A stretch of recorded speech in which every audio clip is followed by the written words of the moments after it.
Hey y'all, I'm Wesley. Welcome to Wesley Makes Things.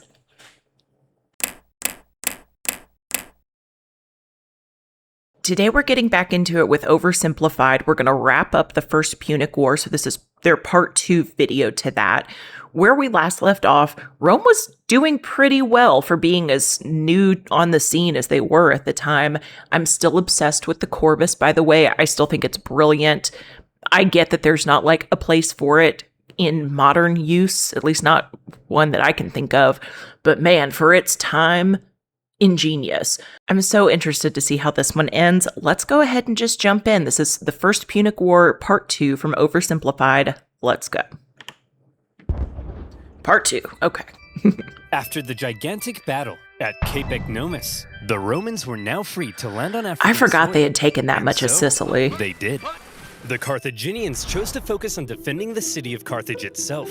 So the Romans immediately took the city of Aspis and were then free to raid and plunder the countryside. Of course. They took over 20,000 slaves and a ton of booty. But then some orders arrived from the Senate. Send home the booty.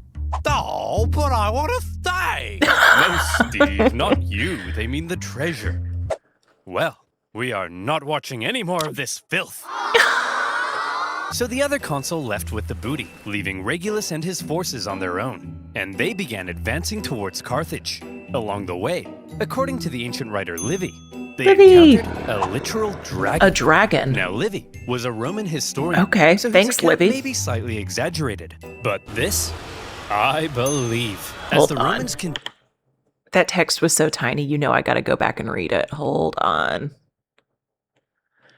Can I even catch it in time? Writer Livy, they encountered a literal dragon. Now, Livy was a Roman historian, so his account may be slightly exaggerated. Okay. It's also possibly a translation issue. Perhaps it was just a really big snake. Maybe it never happened. Yeah, ancient historians are kind of weird because they weren't as literal about it as we think of history being. They would embellish things. They would make up the entire text of speeches. You know, things that they wouldn't have the ability to know, they would happily fill in details, and it was completely expected at the time. Oh, I do appreciate the apology about shutting up in part 1. Okay, let's continue. But this, I believe. As the Romans continued to plunder, the Carthaginian people flooded into the city. Now, yeah, we have to take all ancient historians with at least some grain of salt, just because they were known to do that, a lot of them. Look, I know you're all starving, but I still have food. For me. So, you know, it's not all bad. Whoa! You're wasting your tomatoes! And you idiots wonder why you're starving? Oh well, it's just more food for me! Things weren't looking good for Carthage. They had to do something to stop the Romans rampaging throughout their land. So much booty. So they decided, finally, it was time to put an end to it. They headed out and set up on rough hilly terrain overlooking the Roman camp, and they prepared for battle. Now, while the Carthaginians were the traditional masters of the sea, on land, they weren't always the brightest. Case in point, setting up in this position overlooking the Roman camp was just about the stupidest thing they could have done. Why? Well, there's something you gotta understand about Carthage. The Carthaginian land forces actually suffered from a multitude of different issues. First of all, since the Carthaginians were rich, they could afford to pay a huge number of foreign mercenaries to fight for them. Yeah, these mercenaries that works until you run out of money. Of Carthage's forces, and therefore, Carthage's land armies were a melting pot of many different cultures.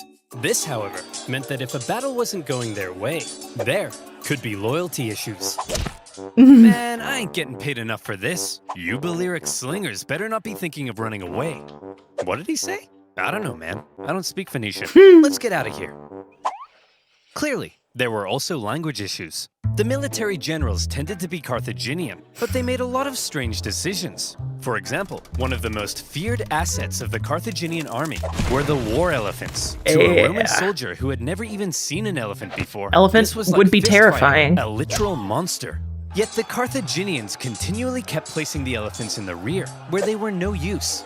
In a similar fashion, the neighboring region of Numidia provided Carthage you just with the needed a most mountain skilled range to take them cavalrymen across, in the world. obviously. But the Carthaginians often chose to fight on rough, uneven terrain, where horses and elephants were less effective. And so, in this case, when the Carthaginians again chose the rough terrain near the Roman camp, the Romans easily sent them packing. Yeah, they weren't kidding. This is not great tactics. You sure are amazing. So Yes, much Steve. booty. I know. Steve, what's the matter? We've almost won. I just wish I could be as great as you, Regulus. Steve, you're amazing. I mean, look at this thing. It's unbelievable. It is unbelievable. But I mean, like, at war stuff. I'm such a noob. My tanks Ad. This has to be getting into an ad, right? Straight. Tanks? Aircraft? What are you talking about, Steve? I'm talking about free-to-play online multiplayer combat. Yeah. And this video wasn't the game I was gonna guess. Okay, I'm gonna let his ad play just because I always do. It's how he makes his money. I will probably talk a little bit through it. Although this one actually, this looks kind of fun. Has anybody played this game? If so, let me know in the comments. I'm just curious. The graphics look nice. In dynamic player versus player combat. I don't like With PvP amazing though. 4K graphics, each vehicle is incredibly detailed and modeled down to their individual components. And for history nerds like you and I, the vehicle collection in War Thunder spans over 100 years of military development. That's from the pretty rad. 1920s to the present day. I love the detailed damage mechanics in War Thunder. You ever think about how the exact angle a shell hits an armored vehicle affects the resulting damage? Yes, I have. Every bullet and shell is simulated with realistic destruction. That's the kind of thing that gets me up in the morning. And by using my link in the description below, new and existing users can this get game an doesn't look exclusive bad, y'all. I don't know if his vehicle link's still good because this custom video's 50 a few years look old, I extra think. spicy. But hey, you can Plus, give his link you a get shot, see if huge it bonus works. pack, including premium vehicles and boosters. So Which, play by the War way, if you Thunder haven't now already, on go over to PC, his channel to Xbox, watch and this. I will leave a link PlayStation. down And below. I as always, by realized I using forgot my to say link, that you'll be earlier. supporting But my definitely channel. go give So thank you. Oversimplified all of the support. Now, It's a where were we? fantastic channel. Oh yeah. Invading Africa, getting Back to some the booty, invasion. and sending the Carthaginians packing. Everything was looking up for Regulus. A Roman victory seemed like it was only a matter of time. But then, Regulus realized something. He had been consul for almost a year. Oh and no, his term year's almost was up. coming to an end. He knew that A if year his seems way too successor short took for over that. And he finished the job, then he would get the naked statues, not Regulus. And there was no way Regulus was going to allow that. So he jumped the gun. You there, Carthaginian boy. I want you to deliver a message to your elders. I, Marcus Attilius Regulus, demand the total and unconditional surrender of Carthage. Unconditional surrender? Jeez, at least lay siege and starve us all to death first. Just deliver the message, you punk! He demands your total surrender. What? Jeez, at least lay siege and starve us all to death first. Hey, that's what I said. Well, boys, this Roman thinks we're out. But we're not out, are we, boys? No! We'll do what we always do in times like this. Hire somebody else to solve our problems for us. Darren, bring in the Spartan. Oh, Regulus's overly harsh demands had the unintended effect of reinvigorating Carthaginian resolve. it would be pretty They brought in a irritating. mercenary from the famed land of Sparta. So a named single Xanthippus, mercenary? to help dig them out of this situation. And we all know what Spartans are like. Xanthippus showed up and immediately took charge. He had a look around and said, "You idiots! Put the elephants in front of the army so they can Yes. smash into They are the Romans, tank. and stop fighting on rough, uneven terrain. Find a big flat field so your superior cavalry can do their job." And what's this I hear about you giving a speech telling everyone they're gonna die? Hey, I was Maybe just don't do telling the that. people the truth. You're a politician. Lie to the people. Oh. And so Xanthippus led out the newly reformed Carthaginian army to meet Regulus in the Battle of the Bagradas River. The elephants, now in the front, smashed into the Roman lines, causing disarray. The cavalry, with total freedom of movement, obviously I've never seen them fight, but war elephants sound like they could be very effective. It was a total Carthaginian victory. And finally, Xanthippus, for his stunning victory, was forced to flee Carthage because the leadership got jealous. Don't like him. Regulus, the Roman consul, was captured. It's what happens when you do too well. Legend has it, he was brought before the Carthaginian council, and they made a proposition. Well, Reggie, not looking so good anymore. Reggie. Looks like we beat you pretty bad, huh? Up yours, you Punic pansies! now, Regulus, nobody likes a sore loser, do they? No. How about this? We're gonna send you back to Rome, and you convince the Roman Senate to surrender to us. If you fail, though, you gotta come back so we can torture you to death. You have to come back? You promise? Okay, yeah, sure. Hey guys. Whoa, Regulus! We thought you got captured. I did, but they sent me back to convince you to surrender. Well, should we? Surrender? No. Never surrender. Give them hell, boys. They're at the end of their rope. Anyway, I gotta go be tortured to death now. What? Does he go back? The deal I made. It's a long story. Oh, hey, wait, Regulus. No, it's cool, guys. I promised. Regulus. This is ancient times. We massacre entire populations. They're never gonna know. We chop pets in half. You can break a promise. No, Tim. You never break a promise. But his honor. That's too far. And so, Regulus went back to Carthage. And that's was tortured to death. Wild. Before keeping his promise. I cannot believe he went back. As the leading symbol. You got the naked statue. Virtue. Meanwhile, after their defeat in Africa, I guess he got what he wanted. Still in Africa? We're still in Africa, and they needed to be rescued. So sad. So the Romans sent their fleet to pick him up and bring him home. They successfully fended off a Carthaginian fleet, grabbed the survivors, and made their way to Sicily. A great success. But then, things took a turn for the worse. Sir? That cloud looks kind of angry. Fear a little bit ominous. Coward. If we Romans can build a war fleet from scratch and defeat the Carthaginian Empire at their own game, why then even Mother Nature herself will crumble before us. I laugh in the face of Mother Nature. You're gonna get struck by lightning. See? Come on, guys. Laugh at Mother Nature with me. Ha ha! Yeah. That's what happens. You don't remember what happened when Simba laughed in the face of danger? Nearly 80% of the Roman fleet was destroyed. Jeez, 80%? 1,000 men drowned in a terrifying act of nature. Never before had Rome lost so many men in a single incident. 100,000 casualties from a storm would be crippling. Any other nation would hastily sue for peace. Any other nation would spend decades trying to recover. We all know Rome ain't any other nation. Was not just any other nation. Infamous for its unrelenting determination in the face of overwhelming odds, Rome said, well, I guess we'll just have to build another fleet. And they did. In just 3 months, they built 220 more ships. An astonishing feat. They're so good at this. Sent out their brand spanking new war fleet. And no, not again. They got caught in another storm. This time, a whole nother fleet was lost. And still, the Romans did not give up. The Carthaginians. This is crazy. Their enemy had just lost hundreds of thousands. Not even to battle, to weather. Almost entirely destroyed. And they still wouldn't surrender.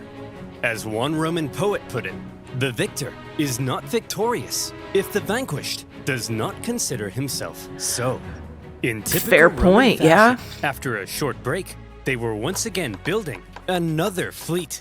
However, for now, after all the disasters at sea, the focus began shifting back to the land campaign in Sicily. The Carthaginians, finally, can we finish getting this island? To retake Panormus. But the Romans countered the terrifying war elephants by throwing stuff at them and scaring them away. Yeah, it's an animal, that'll work. In advance, the road was now open to the final Carthaginian. I don't know why I didn't think about that. Elephants get scared. Lilybaeum was an extremely well-fortified city. In 250 BC, the Romans laid siege. The Carthaginian defense, however, was fierce, and skilled blockade runners kept the city supplied. Progress was so slow that the siege would last another 9 years. To make matters worse, this is a heck of a siege. And possibly the greatest military general of the time, a man named Hamilcar Barca, to the island. That's an incredible name. In a skillful campaign of guerrilla warfare behind enemy lines, and for the remainder of the war, he was a major thorn in the Roman side. For now, with the deadlock siege at Lilybaeum and the new Roman fleet at sea, things seem to be at a standstill, and the Romans had to do something to This is a very long war. Thankfully, the Roman consul, Clodius Pulcher, had an idea. I know that name. He tried to get things moving by attacking the Carthaginian fleet at Drepana. Now, before a battle, to predict if they would win, it was common for the Romans to look for signs from the gods. This could mean observing the weather or inspecting some cow livers. You know, typical religion stuff. In this case, Pulcher reportedly tried to feed some sacred chickens, but unfortunately for him, they wouldn't eat a crumb. Oh. A very bad sign. Well, he said, if they won't eat, then let them drink, stupid chickens! We'll observe the weather instead. Gods, give me a sign. Ignore that. Okay, how about this? If I can get this piece of paper into that trash basket, we'll win. Nope. Okay, if I can stand here silently for 5 seconds and do nothing, we'll win. Pulcher chose to ignore the signs from the gods, and in the following battle, the superior Carthaginians tore them to shreds. It also didn't help that by now the Romans had removed the corvus to stabilize their ships, and without their secret weapon, it was a disaster, and Pulcher was disgraced. To make matters worse, the victorious Carthaginian fleet then went on to intercept you're not going to win a battle without the on its way corvus. to Lilybaeum. Sorry. As they approached, however, they saw the signs of an incoming storm, so they took shelter. The Romans, on the other hand, said, "Onward, men! Set sail! We've got to deliver these supplies stat!" But sir, we've already lost don't you think we ought to avoid our entire lesson by now? fleets. Yes, Brian, we ought to have. We ought to But have.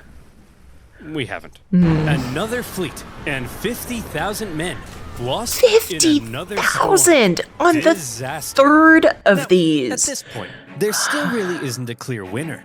Sure, the Romans have captured most of Sicily and cornered the Carthaginian But land they've killed forces at almost Lilybaeum. the majority of their men At sea were critically with depleting weather. their resources, and without a strong fleet, Rome could not win.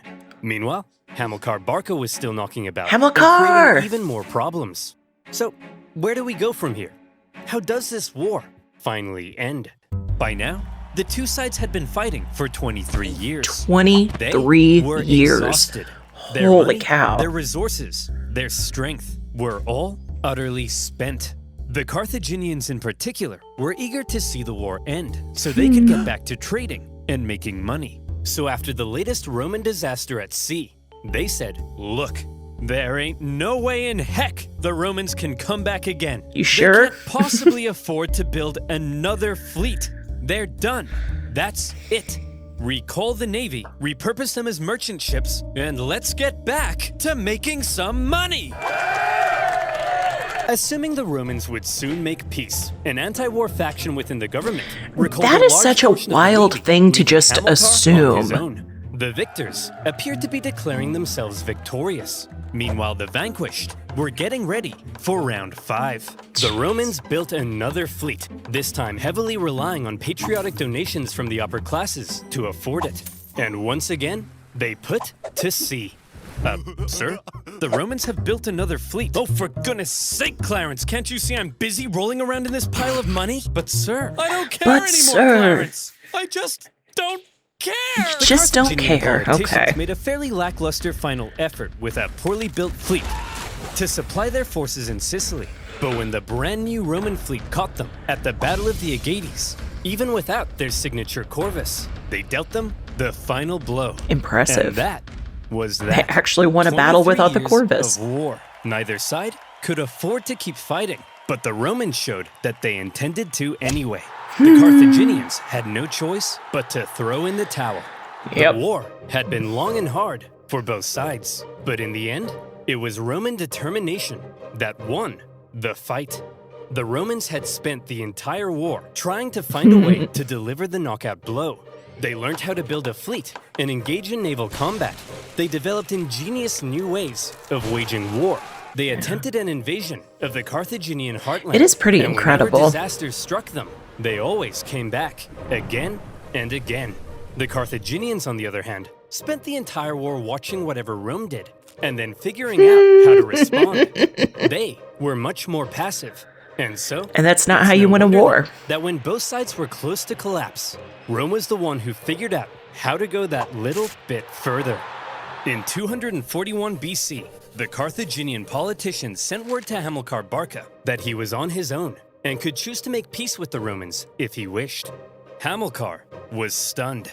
He felt betrayed by the politicians. Some sources say he refused to even negotiate. Nevertheless, terms had to be drawn up.